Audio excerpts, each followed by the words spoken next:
না, দুর্বিঘল দেওয়ার পরে আমি গাছের যে সতেজ ভাবটা সবুজ, আমার এই মাঠে অনেক চাষি ছিল, অনেকেই দেখেছে, বলেছে যে না গাছটা সবুজ ভাবটা ছিল সারা বছরই। এই ফুলগুলো খুব সুন্দর দাঁড়িয়ে আছে, যেটা অনেক জমিতে আমরা দেখতে পাচ্ছি না যে ফুলগুলো আমারও একটু দেখেন আমার এই যে ফুলগুলো দাঁড়িয়ে আছে, ঠিক আছে, ফুলগুলো দাঁড়িয়ে আছে।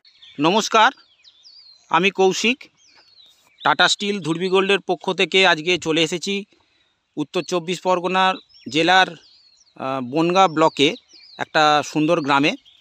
এখানে পটল চাষ হয়েছে দেখতে পাচ্ছেন। তো এই জমিতে অনেক পরে ধুরবি গোল্ড ব্যবহার হয়েছে। এই গাছটা যত সম্ভব গত বছরে গরমের সময় লাগানো। তো কি কি পরিবর্তন হয়েছে বা কতটা কি ভালো হয়েছে ধুরবি গোল্ড দিয়ে, সেটা আমি বিস্তারিত জেনে নেব। দাদার কাছ থেকে আমরা জেনে নিচ্ছি বিস্তারিতভাবে। দাদা নমস্কার। নমস্কার। আচ্ছা, আপনার একটু পরিচয়টা দিন, গ্রামের নাম। আমার নাম নবীন সরকার, নবীন সরকার, উত্তর 24 পরগনা। আচ্ছা, এটা গ্রামের নাম কি বললেন? গোলকপুর, উত্তর 24 পরগনা। ব্লক হচ্ছে বনগাঁ ব্লক।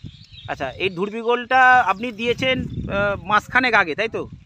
না, তার আগেই, মানে ওই 2 মাস 3 মাস হবে। আচ্ছা আচ্ছা, তো এই 2-3 মাস আগে যখন ধুরবি গোল্ড দিয়েছেন, এই ধুরবি গোল্ড দেওয়ার পর আপনি মানে কি পরিবর্তন পেয়েছেন গাছের মধ্যে?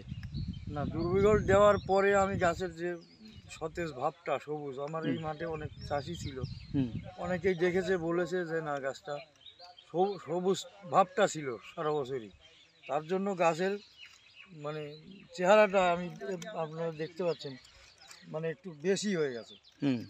টগাগুলো পাতাগুলো একটু বেশি ভালোই, আমি যেটা দেখছি খুব ভালো এর পরিবর্তন। এটা ফলনটা কবে থেকে মোটামুটি তুলতে আরম্ভ করবেন? আমার গাছে ফুল ফুটছে অলরেডি, পটলও 2-4টে দাঁড়িয়েছে। এইবার সামনে ফলন উঠলে বোঝা যাবে যে কি রকম। মোটামুটি কতদিন? এপ্রিল মাস থেকে ফলন উঠবে। আচ্ছা, অনেক জায়গায় আমরা দেখছিলাম, আগেও একটা ভিডিও করছিলাম, যে এই যে ফুলগুলো যে দাঁড়িয়ে আছে, যেখানটা অনেক জায়গায় দেখছিলাম যে ফুলগুলো একটু মানে কি বলবো, নুয়ে গেছে। মানে এই যে মানে এই জমিতে উনিও ধুরবি গোল্ড ব্যবহার করেছিলেন, বলছে আমি ধুরবি গোল্ডটা ব্যবহার করেছি, যার জন্য কিন্তু এই ফুলগুলো খুব সুন্দর দাঁড়িয়ে আছে, যেটা অনেক জমিতে আমরা দেখতে পাচ্ছি না যে ফুলগুলো একটু দেখেন। আমার এই যে ফুলগুলো দাঁড়িয়ে আছে, ঠিক আছে, ফুলগুলো দাঁড়িয়ে এখন এটা হয়ে যাবে, এগুলো অসুবিধা হবে না। তো দেখে নিন, জমিটা একবার দেখে নিন। তো দাদা, আজকে যে সময় দিলেন তার জন্য অসংখ্য ধন্যবাদ। আজকের মতো ভিডিওটা এখানেই শেষ করছি।